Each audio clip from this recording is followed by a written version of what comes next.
In the opening weeks of the 2003 invasion of Iraq, as American forces raced toward Baghdad, one soldier embodied the very definition of leadership. His name was Sergeant First Class Paul Ray Smith.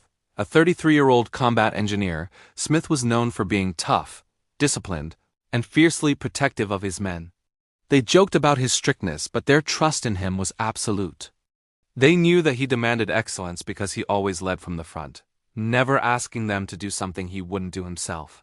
On April 4, 2003, this trust would be put to the ultimate test.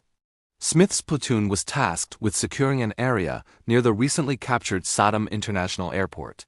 Their mission was routine: clear buildings, manage detainees, and set up defenses. They chose an old walled courtyard to serve as a temporary prisoner-holding area. But the courtyard had a critical weakness: a broken gate and a wide-open stretch of land behind it, creating a dangerous blind spot. What they didn't know was that a large force of Iraqi Republican Guard soldiers was hiding nearby, waiting to strike. As Smith's men began to fortify their position, he spotted enemy scouts in the trees. Moments later, the attack erupted. An estimated 100 Iraqi soldiers, including elite Republican Guard and Fedayeen fighters, swarmed their position with rifles, mortar, and RPGs. They quickly outflanked the small American unit, threatening to pour through the broken gate and overrun the courtyard. Just a few hundred yards behind them was an aid station, filled with dozens of wounded American soldiers and unarmed medics. It was a kill zone in the making. With chaos erupting around him, Smith's training and leadership kicked in. He instantly took command, shouting orders, directing his men to reinforce the breached wall while others laid down, suppressing fire.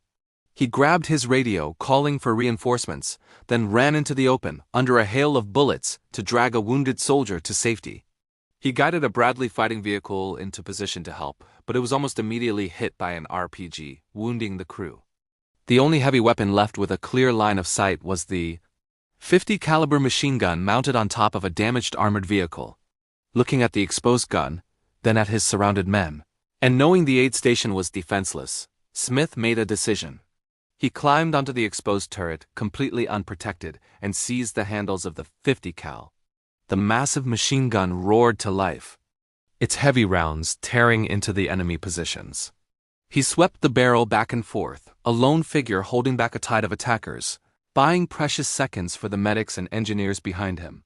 His men later recalled how he fired relentlessly, reloading, clearing jams, and continuing to fight even as enemy bullets snapped just inches from his head. For nearly 20 minutes, Paul Ray Smith held that position alone under constant direct fire. He refused to give an inch, determined that the enemy would not reach the wounded soldiers he was protecting. His last radio transmission was calm and resolute. "We're in a fight. I'm going to stay here and hold them off." By the time reinforcements finally broke through, the attack was shattered. Over 50 enemy fighters lay dead or had fled. The courtyard, and more importantly, the aid station, were secure. Not a single person in the aid station had been harmed. Sergeant Smith, hit by enemy fire during his heroic stand, was taken to the very aid station he had died protecting. 2 years later, on April 4, 2005, his 11-year-old son stood before the President of the United States to accept the Medal of Honor on his father's behalf. It was the first one awarded for actions in the Iraq War. Today, Paul Ray Smith is remembered not just for his final, selfless act, but for the way he lived his life, a leader who put his men first, who stood in the place of greatest danger, and who saved countless lives through his extraordinary courage and sacrifice. Thank you for watching. If this story moved you, please like and subscribe for more accounts of incredible bravery.